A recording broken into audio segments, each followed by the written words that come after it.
Nah, pernah nggak sih teman-teman itu ngebangun suatu sistem microservices yang kelihatannya berjalan baik-baik aja, tapi tiba-tiba seiring berjalannya waktu, semuanya jadi kacau, data-datanya jadi kacau gitu kan, ordernya jadi double, terus ada stok misalnya yang jadi minus gitu kan.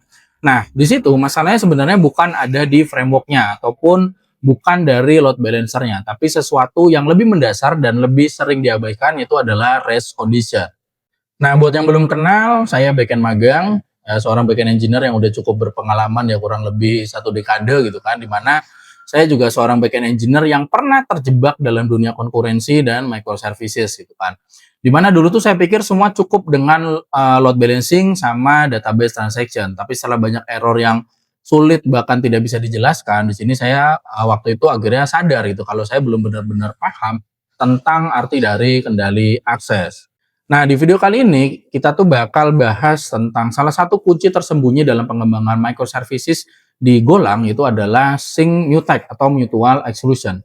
Dan di sini nanti tentunya bukan cuma teori, kita bakal masuk ke REST condition itu kenapa misalnya bisa terjadi, terus kita bakal bahas ya mutex dengan analoginya gitu kan, dan kenapa mutex bahkan bisa gagal ketika service kita udah di scale, dan solusi nyata yang lainnya seperti misalnya Redlock, Kafka, dan optimistic concurrency. Nah, setelah nonton video ini, tentunya nanti teman-teman tuh bakal bisa menghindari bug tersembunyi yang misalnya bisa aja muncul di dini hari gitu kan. Terus ngebangun service yang lebih aman, lebih cepat, dan bisa di-scale tanpa takut ada data yang rusak. Dan yang paling penting teman-teman bakal bisa ngoding dengan lebih confidence, bukan cuma berharap errornya nggak muncul hari ini. Dan ya inilah dasar konkurensi yang sebenarnya itu kan. Jadi ini bukan sekedar tentang Mutex aja, ini tentang mindset sebagai backend engineer yang paham apa yang bakal atau sedang dia bangun. Nah, gimana pembahasannya? Jadi biar gak banyak cincong, kita langsung aja let's get it on. Please like, share, comment, and subscribe.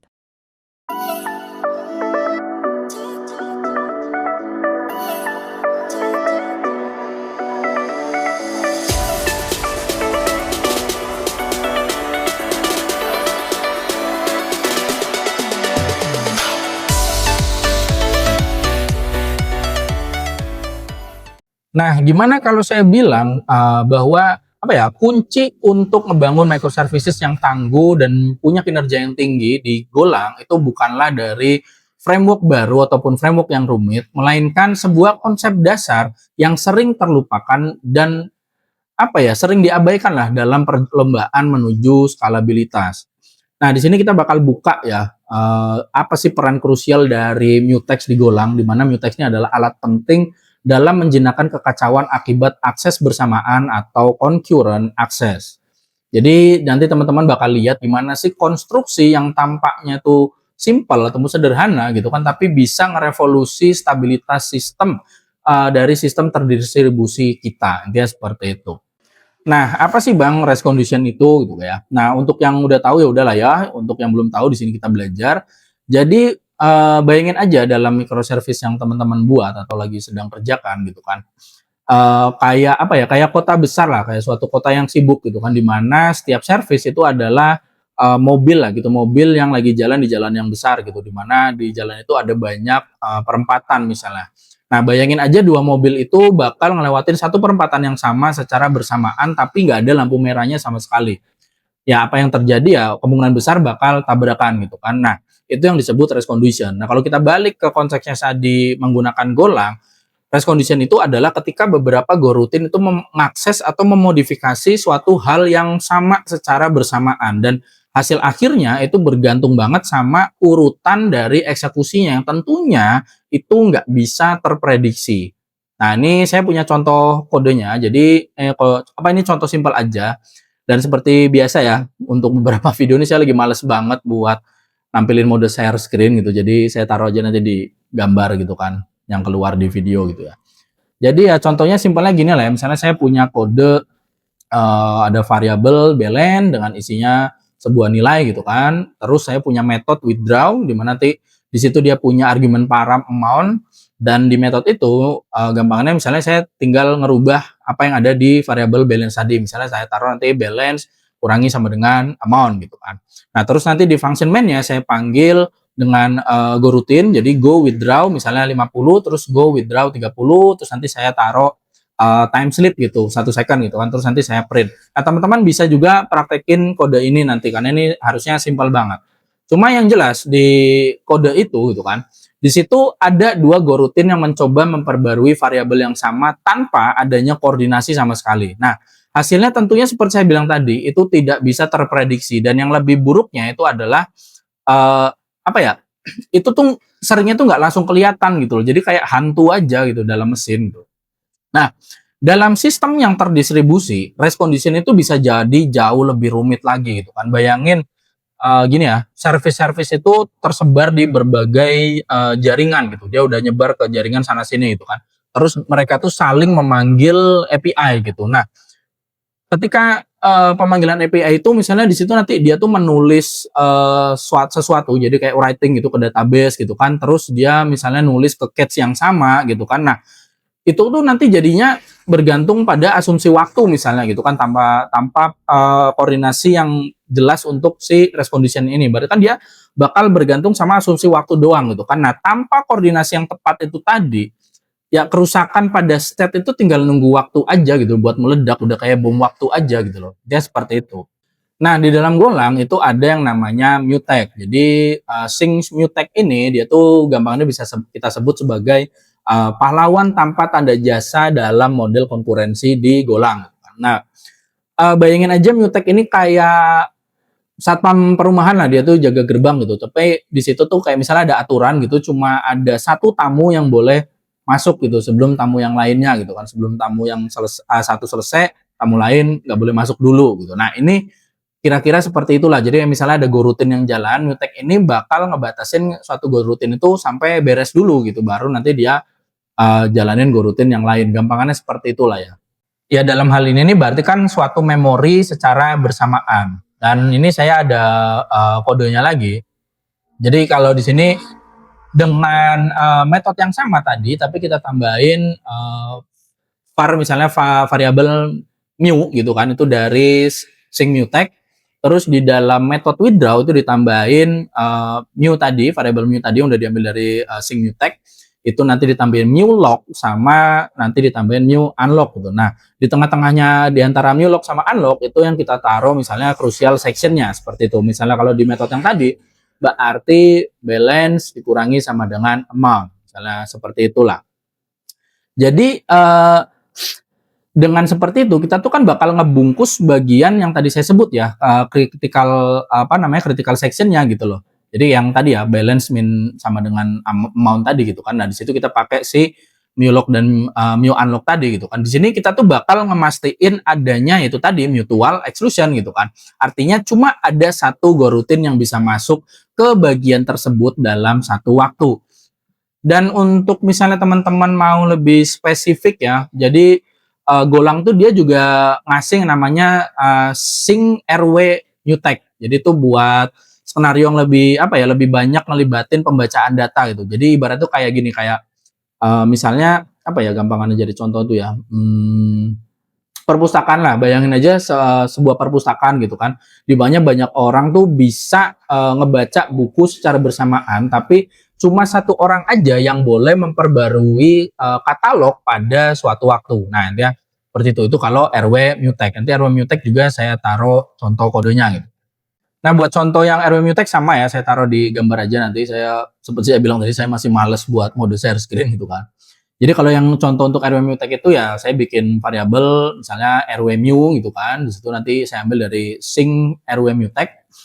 Dan misalnya ada variabel tipenya mapping gitu ya, misalnya variabel katalog map string integer gitu, terus saya isi apa gitu kan, misalnya gobook lah gitu, nilainya 3 gitu. Nah, terus saya ada metode read katalog sama tentunya ada metode update katalog. Nah, nanti di situ tentunya di setiap metode itu saya bakal taruh ya RW mu lock sama RW mu unlock, dia seperti itu.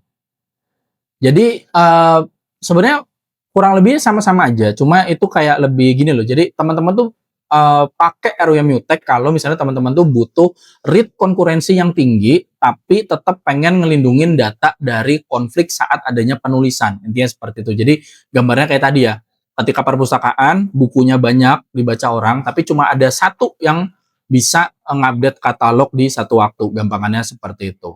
Nah, sekarang kita masuk ke beyond the basic-nya. Jadi Mutex dalam realitas microservices gitu kan. Jadi kayak ya kita melangkah lebih jauh lah ya dari sekedar contoh dalam satu proses. Jadi bayangin aja teman-teman dalam microservices itu lagi ngeproses suatu apa ya, suatu pesanan lah gitu kan dan memperbarui stok dari inventorinya gitu. Nah, tanpa koordinasi yang tepat, dua permintaan dari pesanan itu bisa aja secara bersamaan ngurangin stok yang sama yang akhirnya nyebabin jumlah stok jadi ya nggak karuan gitu. Bisa aja nanti sampai jadi minus seperti itu. Nah, ini saya juga ada contoh kodenya. Jadi misalnya di sini saya ada apa ya, struct dulu lah, struct inventory gitu kan. Nanti di struct itu saya taruh si mutex-nya. Jadi saya taruh variabel mu lagi, itu nanti diambil dari si mutex, terus saya ada variabel stock tipenya integer misalnya gitu kan. Nah, kalau di sini nanti tentunya saya bikin kodenya lebih lebih singkat ya untuk lognya tuh harusnya teman-teman udah pada bisa pakai metode defer dari si Golang ya. Jadi saya tinggal buka new log-nya, terus saya taruh defer mu unlock. Jadi maksudnya kalau udah selesai berarti dia bakal langsung unlock si new tag-nya gitu kan. Terus barulah kode yang harus dijalanin dalam suatu metode purchase. Jadi saya bikin metode purchase. Nanti teman-teman bisa lihat dan bisa praktekin gitu kan. Nah, di sini kita abaikan dulu contoh yang tadi ya. Jadi bayangin kalau ini di skala yang lebih besar gitu. Jadi misalnya ketika data inventory tadi itu teman-teman apa ya, bagikan gitu, data itu dibagikan antar service atau misalnya disimpan di Redis atau bahkan ya di database yang terdistribusi gitu kan. Nah, Mutex di level kode aja itu nggak cukup gitu. Jadi teman-teman ya butuh apa ya, istilahnya itu butuh yang namanya distributed log. Nah, itu kata kuncinya distributed log gitu kan. Ataupun ya strategi-strategi koordinasi lain lah ya seperti misalnya log berbasis Redis gitu kan menggunakan Redlog, terus juga misalnya bisa pakai Kafka gitu untuk menjaga urutan antrian dari si pesannya gitu kan. Terus juga bisa pakai yang namanya optimistic concurrency control dengan dengan data versioning gitu. Jadi di sini yang perlu teman-teman pahamin adalah penggunaan Sync Mutex secara lokal itu paling nggak bisa ngebantu teman-teman tuh berpikir secara benar tentang konkurensi loh sebelum nanti sistemnya itu berkembang ke skala yang lebih besar lagi. Intinya seperti itu. Nah, sekarang kita masuk ke bagian yang namanya menskalakan konkurensi atau ketika Sync Mutex itu udah nggak cukup lagi gitu loh. Jadi misalnya nih teman-teman udah berhasil menggunakan tadi ya Sync Mutex gitu kan buat ngelindungin akses ke suatu resource bersama gitu dalam suatu layanan atau suatu service di Golang gitu kan. Nah, di situ udah bagus dan tentunya aplikasi bakal nggak lagi mengalami race condition gitu, tapi secara lokal aja. Gimana kalau kita skalakan idenya gitu kan. Jadi bayangin teman-teman itu apa ya? Lagi ngejalanin 5 instan nih, 5 instan. Jadi satu service yang tadinya satu instan, yang saya maksud lokal tadi ini ya, satu instan, terus terbagi misalnya jadi 5 instan gitu dari si service tersebut gitu. Nah, masing-masing itu kan dia berada di balik load balancer. Jadi tentunya ada load balancer, terus instan dari service-service kita gitu kan. Nah, masing-masing itu ada di balik load balancer itu kan. Dan semuanya itu memperbarui status inventaris tadi lah, inventory tadi misalnya itu kan, yang disimpan misalnya di Redis ataupun di database SQL gitu kan, tapi misalnya database itu secara terdistribusi bahkan gitu kan. Nah, ya ketika kayak gitu itu bisa aja, bukan bisa aja lagi ya, tapi di situ tuh Sync Mutex itu udah nggak bisa berlaku secara penuh lagi. Itu dia udah mulai kehilangan peran di situ loh. Jadi ya gampangnya udah nggak berlaku lah karena dia itu cuma ngunci dalam ruang memori di satu instan aja. Itu kuncinya di sini. Jadi cuma di satu instan ada 5 nih tadi. Ini load balancer, instan. Data request masuk ke 55 instan ini. Tapi namanya Mutex tadi dia ngunci di setiap ini aja, di satu-satu instan ini aja gitu loh. Dan tentunya nanti instan yang lain dia tuh nggak tahu kalau ada yang lagi di log. Nah, itu menjadi problemnya itu kan. Dan akibatnya ya kekacauan ya tetap bisa terjadi lagi. Intinya seperti itu. Jadi kalau kita kembali ke analogi tadi ya, misalnya ya tadi analoginya satpam itu kan, ibaratnya sekarang tuh satpamnya tuh dia satpam yang jaga satu unit apartemen, nah saya gitu kan. Nah, terus dia tuh memastikan cuma satu tamu yang boleh masuk ke apartemen tersebut gitu kan dalam satu waktu misalnya seperti itu. Tapi di sebuah gedung apartemen gitu kan bisa apartemen tuh di gedung gitu kan. Ya misalnya ada gedung tuh gampangannya ya apartemennya 5 unit lah, nggak usah banyak-banyak gitu kan. Misalnya ada 5 unit apartemen yang sama nih, identik gitu kan. Ya itu tadi ada 5 instan layanan tadi gitu kan. Nah, tiap satpam itu yang nggak tahu apa yang dilakukan sama satpam yang lain, gampangannya gitu. Jadi satpamnya itu di dalam instan-instannya sendiri, dalam unit apartemen-apartemen itu sendiri gitu kan. Jadi ya satpam yang di unit A itu dia nggak tahu apa yang lagi terjadi di unit B, itu seperti itu. Nah, tanpa ada koordinasi ya tentunya ya bakal banyak tamu yang bisa ngakses kulkas yang sama, gampangnya itu ya, kulkas aja lah ya. Atau ya itu tadi lah, intinya itu resource yang sama gitu kan, secara bersamaan ya. Di situ bakal muncul race condition lagi, muncul kekacauan lagi, ya seperti itu. Nah, yang kayak tadi itu kita bisa bilang itu adalah share state lah, intinya seperti itu ya. Jadi state yang terbagi gitu atau terdistribusi, terserah teman-teman mau ngomongnya apa gitu, you name it lah. Intinya untuk ngejamin akses yang aman ke share state tadi di antara berbagai layanan ataupun instan itu kan kita tuh ngebutuhin yang namanya distributed locking atau strategi koordinasi. Nah, ya teknik-teknik ini tuh bekerja antar jaringan dan antar proses. Jadi bukan cuma di antara go rutin aja gitu dalam satu proses gitu. Jadi udah di luar itu gitu. Nah, di sini ada beberapa strategi yang populer yang sering saya praktekin di apa ya, sepengalaman kerja saya. Itu yang pertama adalah lock berbasis Redis atau kita bisa sebut sebagai red lock gitu kan. Jadi kayak red lock ini tuh algoritma distributed lock yang apa ya, istilahnya tuh dirancang sendiri lah gitu, dirancang sama yang bikin si Redis sendiri gitu kan. Nah, red lock ini memungkinkan banyak instan itu untuk berkoordinasi dalam mengakses sumber daya yang sama atau resource yang sama tadi dengan menjadikan Redis sebagai otoritas pusat untuk si proses pengunciannya itu sendiri. Nanti saya taruh kodenya lagi dalam bentuk gambar aja. Nah, intinya sih kalau dalam Redis lock itu nanti yang teman-teman bakal lihat di kodenya itu adalah saya bakal nge-lock di level konteksnya. Jadi saya bakal melakukan locking di konteks. Gampangannya seperti itu. Nanti ya saya tampil ini sepanjang nih saya ngomong ini lah ya. Cuma biar cepet aja lah. Intinya sih seperti itu. Nah, sebagai tipsnya ya untuk menggunakan si Redlock tadi, teman-teman bisa banget pakai yang namanya TTL dari Redis atau time to live-nya gitu kan. Jadi itu buat ngecegah deadlock kalau proses tiba-tiba crash sebelum sempat si Redisnya itu ngelepasin locknya, ngelepasin kuncinya gitu. Untuk TTL Redis itu udah ada di video saya yang lain ya, teman-teman nanti bisa belajar dari situ gimana sih cara memanfaatin Redis TTL gitu kan. Nah, kenapa sih di sini TTL dari Redis ini penting buat si locking tadi? Intinya gini, teman-teman tuh bayangin lagi ngunci pintu apa ya, pintu rumah apa jangan rumah sih, pintu ruang kerja lah gitu, pintu kantor gitu kan, supaya misalnya cuma teman-teman aja yang bisa masuk ke ruangan itu gitu buat ngerjain sesuatu.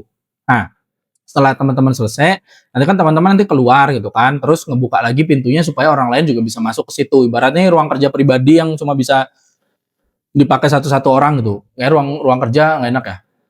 Kalau di perusahaan-perusahaan gitu biasa ada ruang buat telepon. Nah, saya pernah tuh, misalnya ruang teleponnya dikunci, teman-teman pas teman-teman pakai. Nanti kalau udah selesai kan teman-teman keluar buka lagi kuncinya gitu kan. Jadi orang lain bisa masuk ke situ, bisa pakai juga. Nah, dalam dunia pemrograman gitu kan, terutama ketika kita menggunakan si Redis ini ya sebagai alat pengunci atau red lock tadi gitu kan, kita tuh bisa ya melakukan hal yang mirip gitu. Jadi saat satu proses misalnya si service A lah gitu, service A tuh dia lagi kerja gitu kan, nah dia bakal ngunci resource-nya ini supaya nggak bisa diakses sama proses yang lain. Tapi ada satu masalahnya di mana gimana kalau prosesnya tiba-tiba mati. Nah, itu yang jadi masalah. Jadi misalnya tadi ya si service A itu dia ngunci, ternyata pas lagi ngunci itu prosesnya dia gagal. Dia nge-crash nih pas lagi melakukan proses yang udah dikunci tadi, dia mati gitu kan. Atau misalnya mendadak aja servernya error atau Redisnya error gitu lah, terserah lah, pokoknya ada error aja gitu kan. Nah, artinya berarti kan tadi dia nggak sempet buat ngebuka lagi kuncinya gitu. Nah, kalau ini terjadi, berarti kan proses yang lain misalnya dari service B, service C gitu kan, atau ya pokoknya proses yang lain lah, itu kan bakal ngira kuncinya itu masih aktif gitu loh. Nah, padahal sebenarnya udah nggak ada yang pakai. Nah, gitu. Jadi akibatnya apa? Akibatnya ya sistem jadi macet, jadi kena deadlock tadi itu kan karena semua nunggu kunci yang bahkan nggak pernah dibuka itu. Nah, inilah yang tadi saya sebut deadlock gitu kan. Nah, solusinya apa ya? Solusinya tadi kita pakai Redis TTL atau time to live tadi gitu kan. Jadi ya TTL ini apa sih gampangannya itu kadaluarsa saja. Jadi ada waktu kadaluarsa untuk si kuncinya itu gitu. Jadi misalnya kita bikin lock di Redis. Nah, kita bisa bilang kayak misalnya kunci ini berlaku selama 1 menit aja ya gitu. Nah, jadi nanti setelah 1 menit ya otomatis kuncinya dibuka atau udah dianggap harus terbuka gitu karena dia udah kadaluarsa. Dia seperti itu. Jadi kita nggak perlu nunggu proses yang udah mati gitu kan. Jadi dan apa ya, kuncinya itu nggak bakal tertinggal gitu kan. Dan ya proses lain tuh bisa lanjut bekerja setelah si TTL-nya itu tadi udah habis. Intinya seperti itu. Nah, kalau tadi kan Redlock itu udah. Nah, selanjutnya itu bisa juga teman-teman pakai Kafka buat ngurutin antrian dari pesannya. Jadi kalau microservice-nya teman-teman itu bentuknya bentuk komunikasinya ya maksudnya itu pakai arsitektur yang basisnya itu event driven itu kan. Nah, race condition ini bisa banget dihindari dengan cara kita tuh ngatur urutan event di tingkat antriannya seperti itu. Terutama ya tadi ya, kita misalnya pakai partition dari Kafka gitu. Jadi kan si Kafka ini nanti bakal apa ya bilangnya tuh berperan lah ya, berperan seperti ya lampu lalu lintas gitu di dalam apa ya suatu jembatan satu jalur kayak gitu. Nah, jadi nanti dia bakal ngurutin operasi yang terjadi. Jadi kayak misalnya lu kasusnya yang tadi tuh ya misalnya pengurangan stok gitu kan. Terus nanti misalnya dilanjut ke pembayaran sampai nanti ke pengiriman. Nah, kira-kira ya seperti itu. Kalau misalnya kasus penggunaan ya yang paling paling simpel lah dari pengalaman saya itu misalnya kayak semua event order created gitu kan. Nah, itu untuk suatu produk tertentu nanti dimasukin gitu ya ke dalam satu partition Kafka. Nah, nanti berarti kan service yang jadi konsumernya itu kan bakal ngeproses event-event tersebut secara berurutan seperti itu. Jadi nanti jumlah stok itu bakal tetap akurat dan nggak bakal kacau. Nah, gampangannya seperti itu. Jadi ya meskipun kalau kita pakai si Kafka ini berarti kan ini bukan sistem yang bentuknya tuh penguncian tadi ya, bukan lock itu kan dalam arti tradisional ya. Tapi yang jelasnya di sini kan si Kafka ini bakal ngejaga konsistensi dengan cara ngemaksa semua proses berjalan secara tersusun atau serialized. Intinya seperti itu ya, yang berarti satu per satu, kira-kira seperti itu. Nah, untuk selanjutnya itu adalah Optimistic Concurrency Control atau OCC gitu, bahasa kerennya OCC ya. Jadi OCC ini kita pakai dalam sistem yang nggak cocok menggunakan lock karena dia itu misalnya terlalu berat. Jadi kayak latensi jaringannya itu terlalu tinggi gitu. Nah, di sini kita bisa menggunakan pendekatan si yang tadi si Optimistic Concurrency Control atau yang tadi disebut OCC gitu kan, yaitu caranya dia tuh simpelnya dia tuh non blocking alias ya tanpa ngunci sama sekali.